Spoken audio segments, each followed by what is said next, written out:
My name is Linda. I am 38 years old. I am married to Ryan. Ryan is much younger than me. He is only 29. We have been married for 8 years. We have 2 beautiful children. Our son, Jake, is 7. Our baby daughter, Lily, is only 6 months old. Ryan worked in a small repair shop. I stayed home. One afternoon, I was getting the children ready for their doctor's appointment. Jake was already sitting in the back seat. Lily was in her baby seat. I bent down to adjust the straps around Lily. Then my hand touched something soft under the seat. I pulled it out. It was a red panty. My entire body became weak. I stared at it for a long time. It did not belong to me. I knew that immediately. I had never worn anything like that. Then something else came to my mind. After our marriage, Ryan and I were never close in the car. Before marriage, yes, when we were young and full of excitement. But after marriage, everything became plain. Life became routine. So how did another woman's panty end up in our car? Suddenly, a memory from 2 nights earlier returned to me. Ryan was laying on the bed, holding his phone. The blue light from the screen shined on his face. I was folding laundry quietly. "Ryan," I said softly, "you don't give me time anymore." He did not look at me. "You are always out working," I continued. "You don't look at the kids anymore. You don't even look at me anymore." Ryan just nodded without interest. Then, suddenly, his phone rang. He stood up quickly and walked into the bathroom, closing the door behind him. I felt confused, so I walked slowly toward the bathroom door. His voice was low, very low, but I heard a few words. "Don't miss me too much, baby." My heart dropped. Then I heard something worse. "With time, I'll get rid of that old hag." For a moment I stopped breathing. Old hag? That was how my husband described me.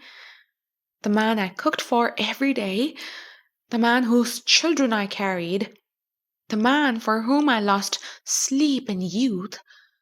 He was planning to replace me.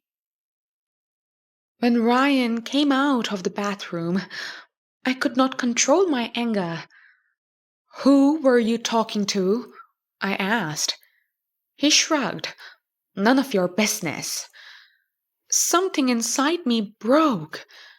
Before I could stop myself, my hand moved.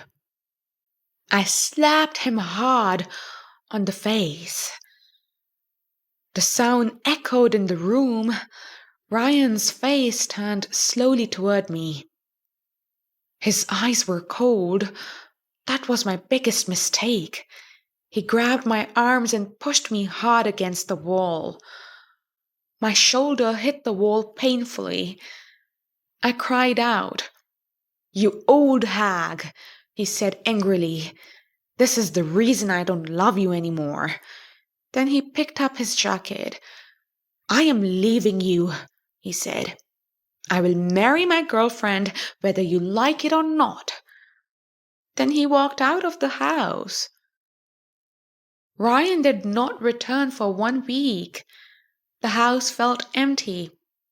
Jake asked every night where his father was. I did not know what to say.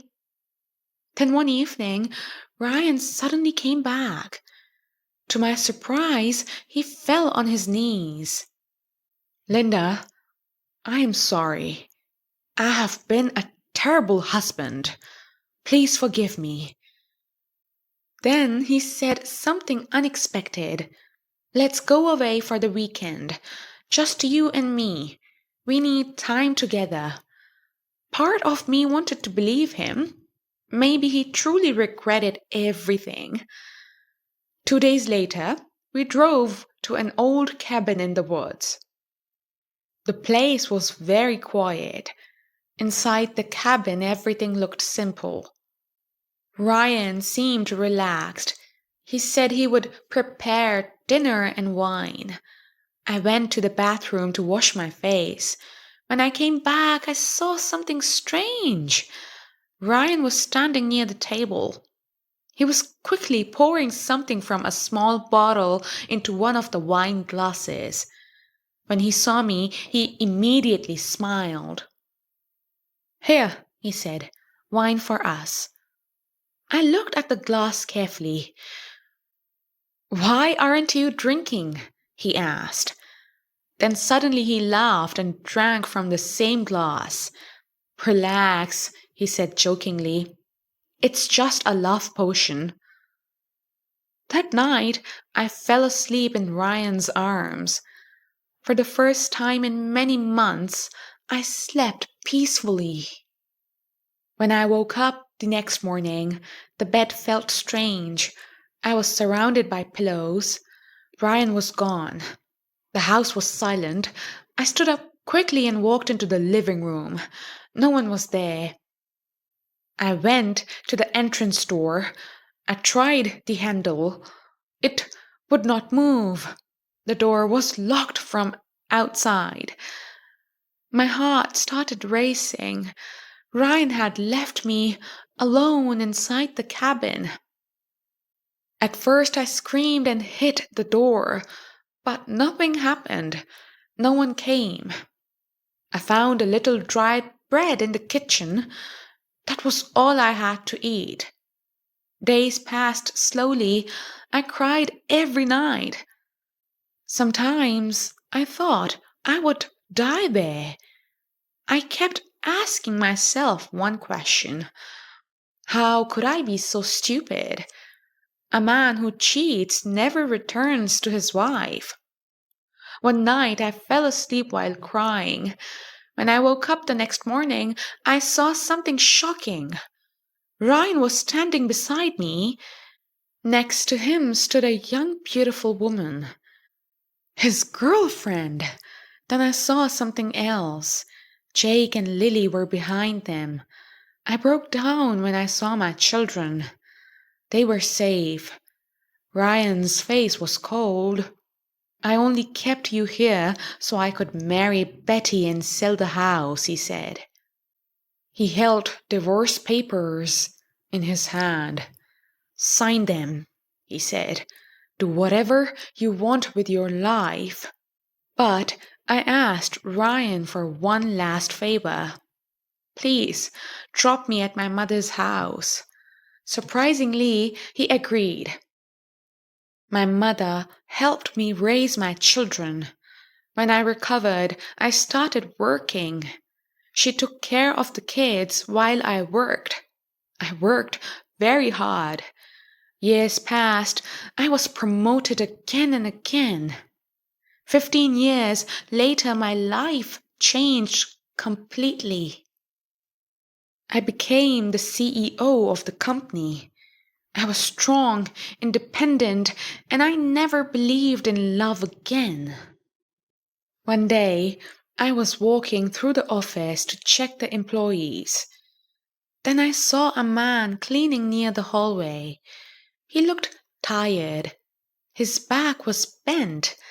His head was bald. At first, I did not recognize him. Then he looked up. It was Ryan. He recognized me immediately. He stood up quickly and started walking toward me. But I turned away. I told the manager quietly, "Please remove the man who is following me." And I walked away. That moment was the end of our story. Ryan once tried to destroy my life, but In the end, I built a better one without him.